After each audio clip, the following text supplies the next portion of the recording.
of the internet as a liberating space, a space of knowledge, connection, activism.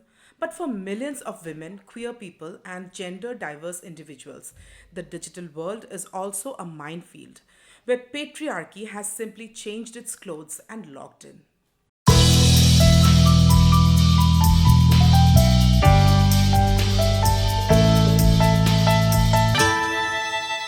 Welcome to the Personal Lens, where we explore the political through the personal. I'm your host, and today's episode is one we all need to talk about: digital patriarchy, about the rampant misogyny and violence online. Today, we go deep into how the internet has become an extension of real world power hierarchies.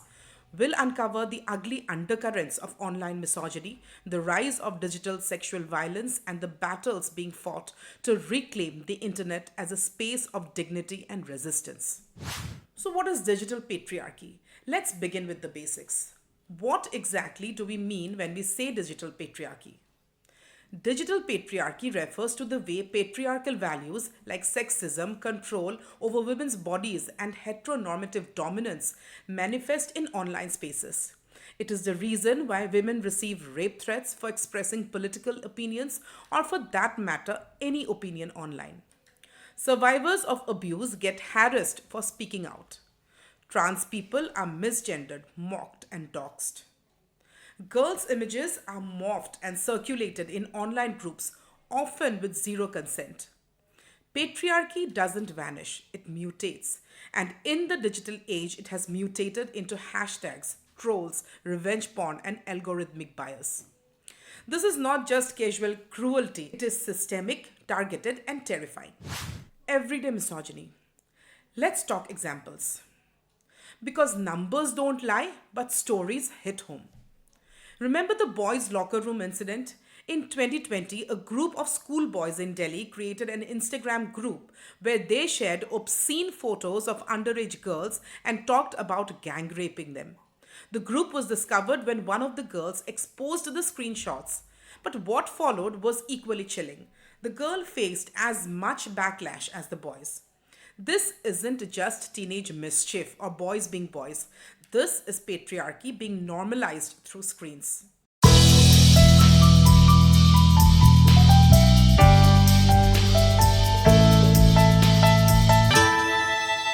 Let's confront one of the most terrifying examples of how patriarchy has mutated online. Telegram groups with up to 70,000 men sharing instructions on how to sedate and rape women. This isn't hyperbole, it's a documented reality. In late 2024, German investigative journalists infiltrated multiple Instagram channels with up to 73,000 members. These groups were dedicated to exchanging advice on how to make women unconscious, facilitate assault, and disable consent, often targeting mothers, girlfriends, sisters, and friends. Some even offered links to buy sedative drugs disguised as everyday products like hair serum or gel remover. Members shared non consensual images and live videos, often bragging about assaulting women who had no idea what was happening. One user said, "I fantasize about drugging her. She's a porn star and she doesn't even know it." A chilling admission of abuse in cold digital language. These networks weren't fringe. They were a part of a broader global ecosystem of misogyny and coordinated violence. The group organizers even localized the harassment, filtering by city or region to target women geographically.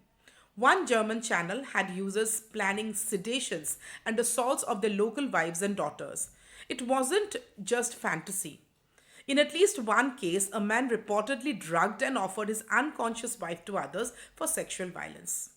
But these revelations weren't uncovered by authorities. They were exposed by journalists, and when they reached out to law enforcement in Germany, the US, and Canada, it was unclear whether any investigation was opened.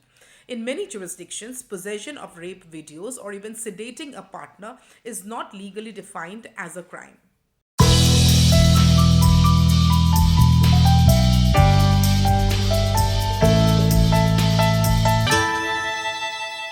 Telegram is especially problematic. Its encryption and privacy policies make it appealing for illicit use.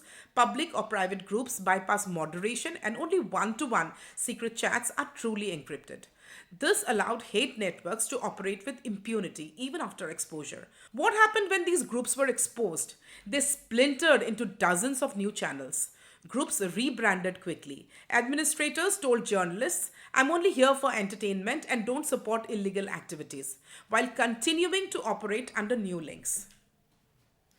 This is digital patriarchy in its rawest form.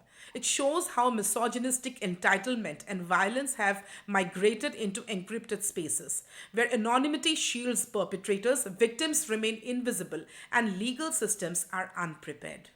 So let's ask ourselves, how many women have unknowingly been filmed, shared, or discussed in such spaces? How many platforms turned a blind eye? And how many cases remain unreported or unpunished? Because until patriarchy is dismantled offline, it will continue to flourish online, mutated and magnified. Consider the case of journalist Rana Ayub.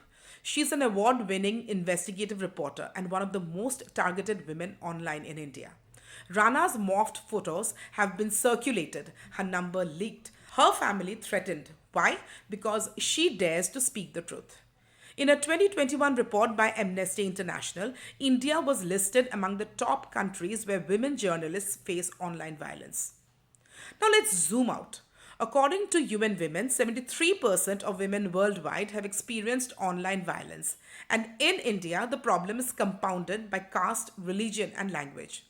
Dalit women, for example, face a unique intersection of caste-based slurs and misogyny. The internet doesn't erase discrimination, it amplifies it.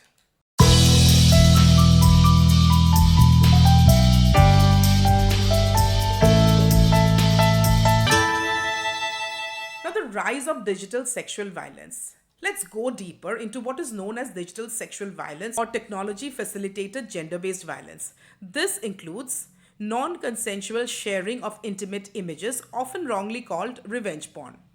Deepfakes, where a woman's face is superimposed into pornographic content.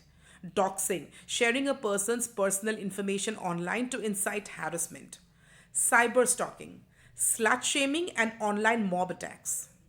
One of the most horrifying trends in recent years has been the use of deepfake technology, AI-generated pornographic videos with the faces of actresses, activists, even ordinary girls. These videos are then spread on WhatsApp groups and Telegram channels.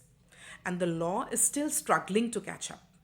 In fact, in many cases, victims are asked, "Why did you share your pictures? Why were you online so late?" The blame is placed not on the harasser, but on the harmed. Now let's dive into a harrowing example of digital patriarchy actualized through AI, a scandal that recently unfolded in Assam. In mid-July 2025, a viral Instagram persona named Babydoll Archie exploded with over 1.3 million followers. She appeared glamorous, reels featuring sari transformations, travel clips, even a photo alongside adult film star Kendra Last. But Archie did not exist. Behind the screen was Pratim Bora, a mechanical engineer from Assam and ex-boyfriend of the real woman whose face he used. Police say that Bora, in a calculated act of revenge, used AI tools like Midjourney, Desire AI, and OpenArt AI to superimpose one single photograph of her onto various AI-generated bodies, creating deepfake pornographic content. He spread it under the alias Babydoll Archie, cashed in through subscription links, and reportedly earned around rupees 10 lakh. The turning point came on July 12, 2025, when Assam police arrested Bora after the victim, let's call her Archita, filed an FIR. Investigators seized his devices and initiated a forensic examination. This case is shocking, not just for its scale, a million-plus audience, but for how it illustrates the mechanics of digital patriarchy.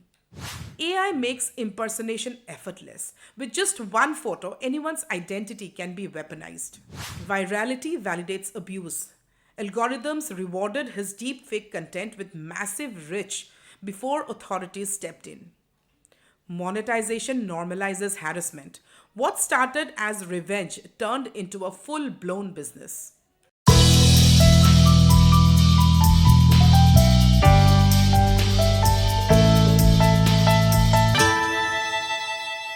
tools are reactive, not preventive. Charges have been filed under sections for cyber defamation, privacy breaches, and identity theft. But in India, laws specific to AI powered sexual abuse are yet to catch up. What makes this case particularly chilling is how technology became a tool of emotional violence, turning heartbreak into spectacle. Questions we must confront. How many women are being deepfaked without even knowing it? Are our platforms training digital predators by prioritizing engagement over ethics? Are our laws equipped to criminalize AI driven defamation, or are survivors expected to plead for justice after the viral damage is done?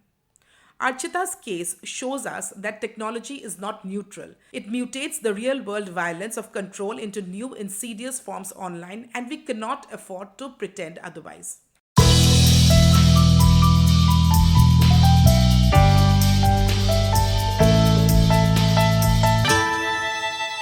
So let's talk accountability now.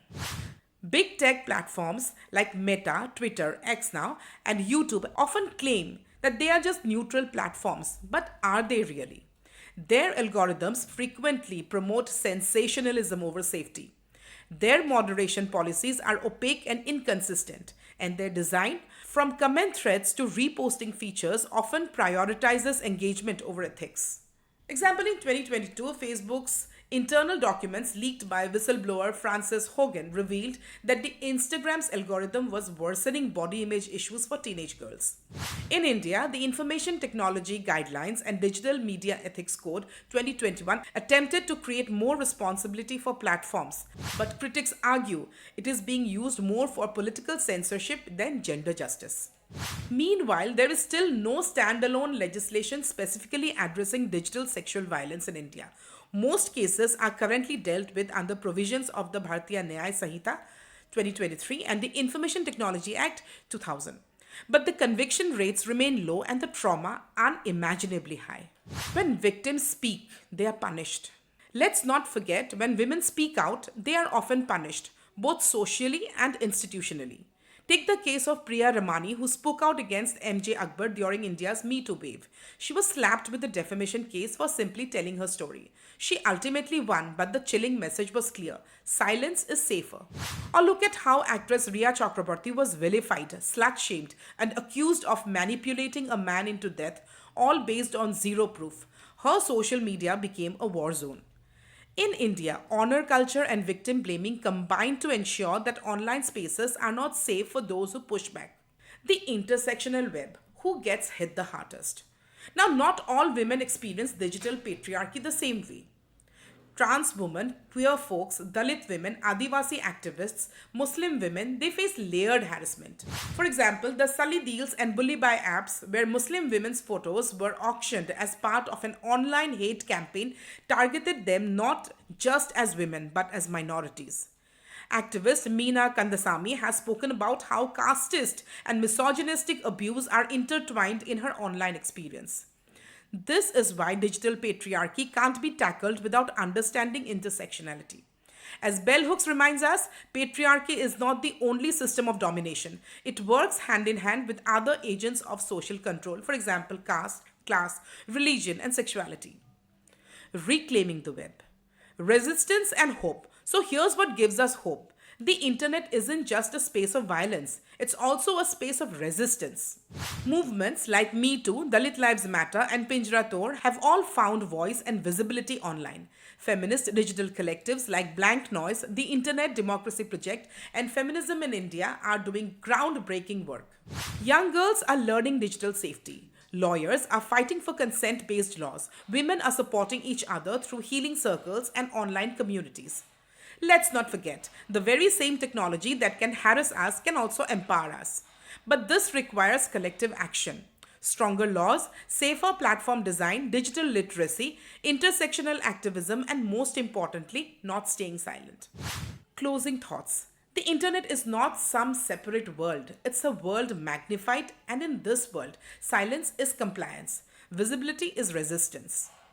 We must ask, who designs our online spaces? Whose voices are amplified?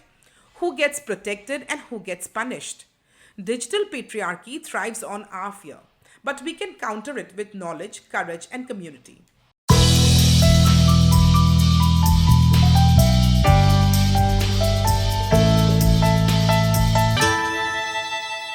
Thank you so much for listening to the episode of The Personal Lens. This is Jayanti signing off for now, but let's keep asking, keep resisting, and keep reclaiming our spaces, online and offline. Do not forget to share your thoughts, comments, and stories at the email provided in the description. Do not forget to like, subscribe, and share this content. And until then, keep looking through the personal lens.